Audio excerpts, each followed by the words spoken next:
ট্রেনে বিরাট অভিযান, 15 লক্ষ টাকা মাদক সহ গ্রেপ্তার 2।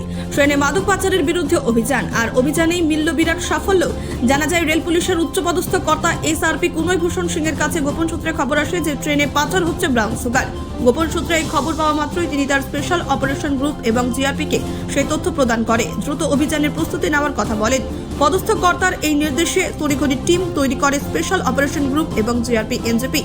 জানা যায়, শিলিগুড়ি জিআরপি পুলিশের স্পেশাল অপারেশন গ্রুপ এবং এনজেপি জিআরপি গোপন সূত্রের ভিত্তিতে ডাউন নওগাঁ এক্সপ্রেসের জেনারেল কম্পার্টমেন্টে অভিযান চালায়, আর সেখান থেকে মাদক সহ মুস্তাক শেখ এবং রাকিব শেখ নামক 2 ব্যক্তিকে আটক করা হয়।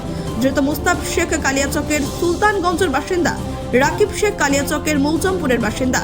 তাদের হেফাজত থেকে বিপুল পরিমাণে ব্রাউন সুগার উদ্ধার করে শিলিগুড়ি জিআরপি পুলিশের স্পেশাল অপারেশন গ্রুপ এবং এনজেপি জিআরপি। উদ্ধার হওয়া ব্রাউন সুগারের আনুমানিক বাজার মূল্য 15 লক্ষ টাকা।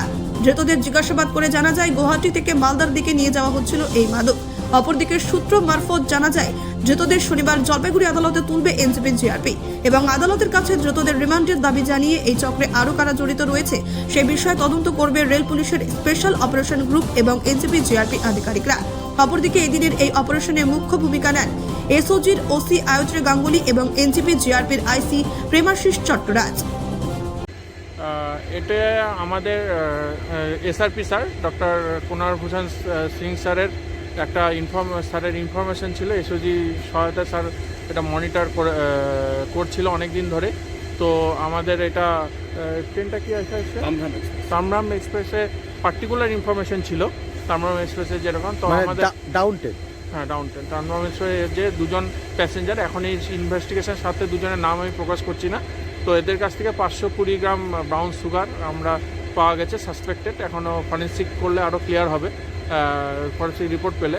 তো এদেরকে আমরা ডিটেন করেছি। ডিটেন করে অ্যাজ এ গেজেটেড অফিসার আমি এসেছি। এদেরকে সার্চ অ্যান্ড সিজার করে এদেরকে আপাতত প্রসিডিং হওয়ার পর অ্যারেস্ট করা হবে। এর আগেও আমাদের মানে 26শে জানুয়ারি আগে আমাদের কন্টিনিউয়াস রেট আমাদের চলছে। এর আগে আমাদের কুচবিহারে 15,000 ইয়াবা ট্যাবলেটও ধরা পড়েছে।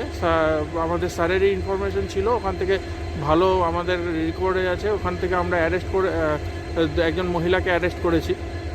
কন্টিনিউ আনক্লেম গাঁজাও সিজ হচ্ছে। আমাদের কন্টিনিউ রেট চলছে এবং আমাদের ভালো আউটকাম আসছে এবং প্রচুর লোকের পরেও ডিটেন করা হবে।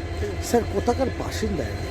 এরা এখন তো বলছে এখানকার বেঙ্গলে কালিয়াচকেরই বাসিন্দা এরকম বলছে। তো আমরা এখন মালদার কালিয়াচক, হ্যাঁ মালদা কালিয়াচক বলছে। এখনও তো এদের কাছ থেকে আমরা ভেরিফিকেশন সেরকমভাবে করিনি। কিছু একটা আধার কার্ড আর ভোটার কার্ড পাওয়া গেছে, তাদের এটা অথেন্টিক কিনা সেটা আমরা দেখে তাদের পুরোটা বলতে পারবো। কোথা থেকে নিয়ে আসছিল, কোথায় যাচ্ছিল? এরা আসামে কাজ করে, আসামে মাইগ্রেন্ট, ওখান থেকে কাজ করে, মাইগ্রেন্ট লেবারই আছে। বিভিন্ন জায়গায় এরা এখান থেকে হাওড়া যাওয়ার কথা আছে, ওখান থেকে অন্য জায়গায়ও শিফট হওয়ার কথা আছে। কোন জায়গায় এদেরকে স্যার ধরছিলেন? কি চলতি ট্রেনের মধ্যে? চলতি ট্রেনে ধরা হয়েছে। এটা মানে আমাদের বড় সাহেবের একটা ইনপুট ছিল, বড় সাহেব আমাদেরকে দিয়েছিল, সেখান থেকে আমাদের ধরা হয়েছে। স্যার আনুমানিক বাজার দর কত হবে? এটা 520 গ্রাম আছে। হ্যাঁ, তা বাজার দর কত হবে স্যার? বাজার দর এখন এই মুহূর্তে তো বলতে পারছি না, তার অনেক টাকারই হবে, লাখখানিক টাকার উপরে। কোটি টাকার উপরে এখন বলা যাবে না কত টাকা আছে, মনে হয় তো 10-12 লাখ টাকার উপরে তো মাল হবে। এই দুজনকে কি আগামীকালকে কোর্টে ফরওয়ার্ড করবেন? হ্যাঁ কোর্টে ফরওয়ার্ড। রিমান্ডেও নিচ্ছেন নাকি? হ্যাঁ রিমান্ডে নেওয়া হবে। স্যার আপনার নাম একটু বলুন। আমার নাম অরিজিৎ পাল চৌধুরী, আমি ডিএসআরবি শিলিগুড়ি আর Alipurduar. Bureau report, news capsule.